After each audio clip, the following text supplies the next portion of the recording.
안녕하세요. 잡시광입니다. 올해 초 대만은 그동안 유지해온 일본 후쿠시마산 식품에 대한 수입을 공식 허용했습니다.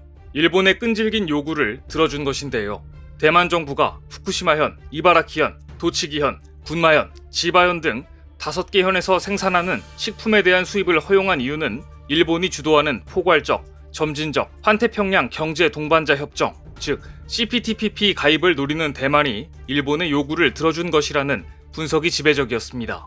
하지만 대만 정부의 이 같은 결정에 대해 대만 야당은 방사능 검사가 단순한 절차가 되어서는 안 된다고 지적하면서 한국이 하는 방식, 즉 한국처럼 표준에 따라 더욱 엄격한 식품 안전 규정을 제정해야 한다고 주장했습니다. 이런 야당들의 반대와 국민들의 시선이 신경이 쓰이기는 했는지 대만 정부는 후쿠시마 원전 피해 지역의 농산물을 수입하기로 결정하면서 몇 가지 조건을 달았습니다.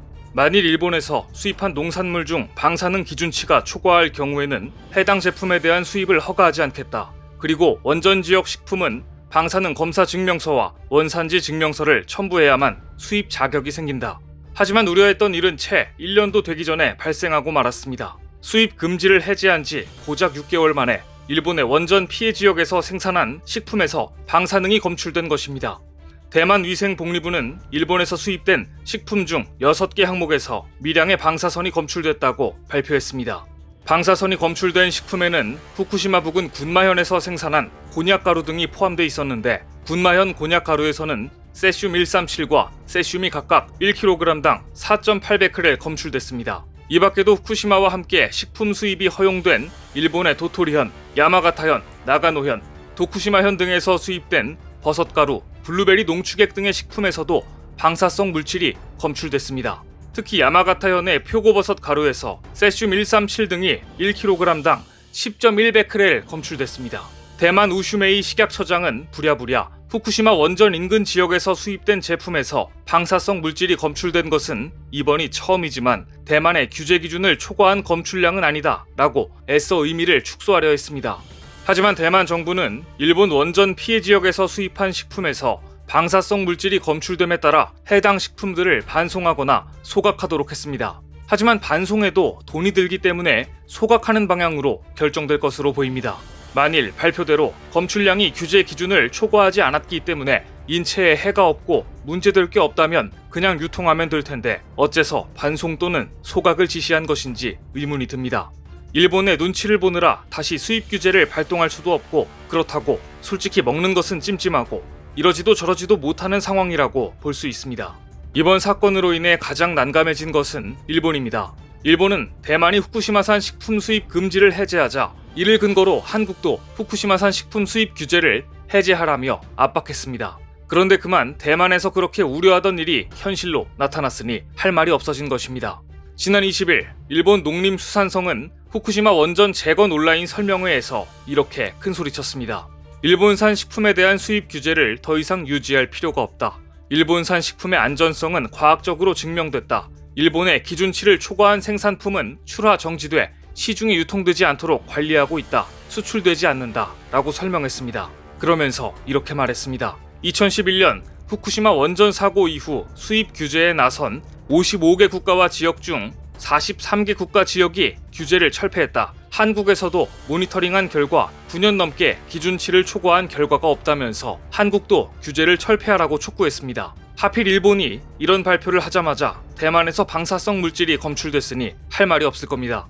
그런데 일본은 최근 뉴욕에서 열린 유엔 총회에서도 망신을 톡톡히 당했습니다.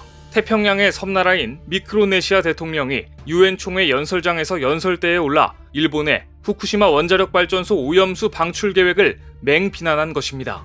로이터 통신은 이 소식을 비중 있게 다루면서 데이비드 파누엘로 미크로네시아 대통령이 유엔 총회 연설에서 일본의 오염수 방출 결정은 미크로네시아의 가장 심각한 우려이며 상상할 수 없는 위협에 눈을 감고 있을 수 없다고 강력히 비난했다고 보도했습니다. 미크로네시아 대통령은 이렇게 강조했습니다. 이 결정의 여파는 국경을 넘고 세대를 넘는다. 미크로네시아 정부 수반으로서 해양 자원의 파괴를 용인할 수 없다.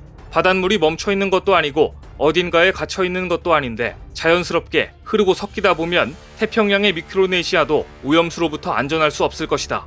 일본 원자력 규제위원회는 후쿠시마 원전의 오염수를 다핵종 제거 설비로 처리한 후 바닷물로 희석해 방사성 물질인 삼중수소 농도를 기준치 이하로 낮춰 방류하려는 계획을 추진 중입니다.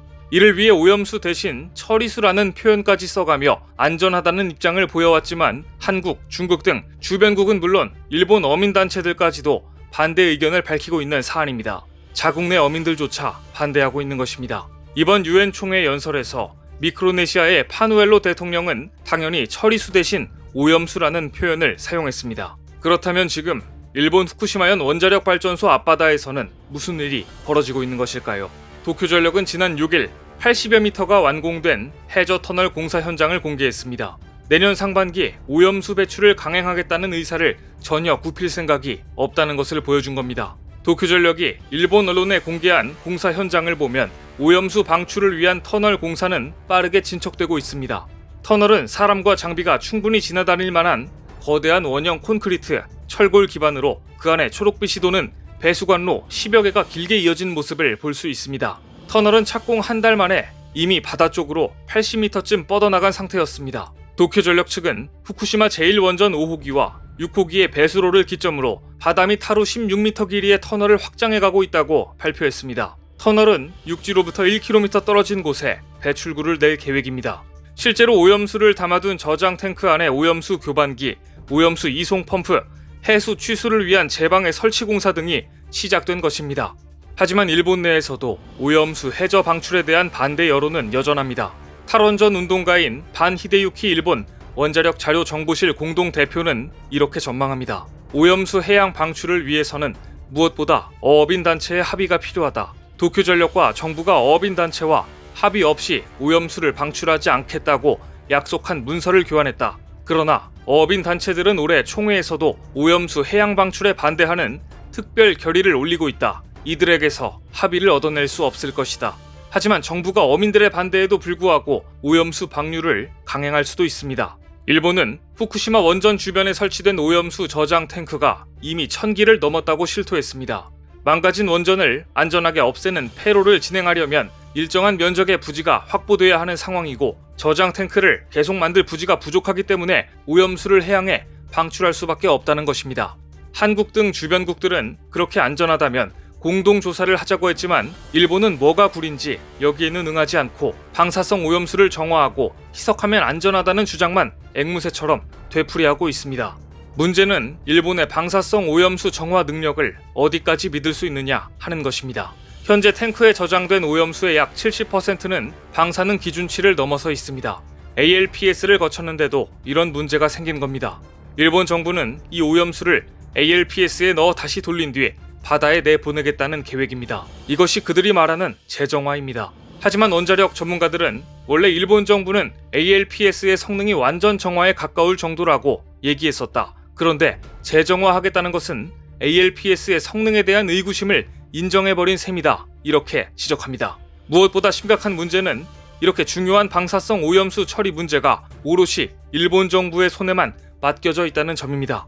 정보는 일본 정부에 의해 독점돼 있고 객관적인 공동 감시도 되지 않은 상황에서 방사성 오염수 처리를 강행하는 일본, 또 한 번 동아시아와 세계를 향해 환경 전쟁을 준비하는 것이나 다름없습니다.